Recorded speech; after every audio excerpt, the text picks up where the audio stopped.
পল্টুদা কোথায় যাচ্ছ? আরে বলিস না বাড়া, বউ নাকি কালকে ভস্রী বাবার কাছে গেছিল মা হওয়ার জন্যে।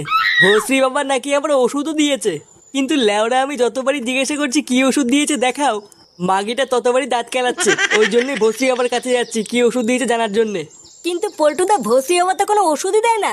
কি আলবাল বকছিস? ওষুধ দেয় না মানে? হ্যাঁ রে বাড়া, ওই চোদনা তো শুধু মেয়েদেরকে ফাঁসিয়ে মেয়েদের সাথে পকপক করে। ওই শান্তির ছেলে তো কোনো ওষুধই দেয় না। ওই জন্যই মনে হয় বৌদি ওষুধের কথা শুনে দাঁত কেলাচ্ছিল। এই কি বলছিস এসব? তার মানে ওই ভস্রী বাবা আমার বউয়ের সাথে পকপক করেছে?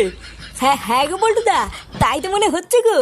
ওই শান্তির ছেলে ভস্রী হচ্ছে এত বড় সাহস আমার বউয়ের সাথে পকপক করা? লেওরা বালছেড়ে ক্লাবের প্রধানের বউয়ের সাথে পকপক, মাকা চোলা।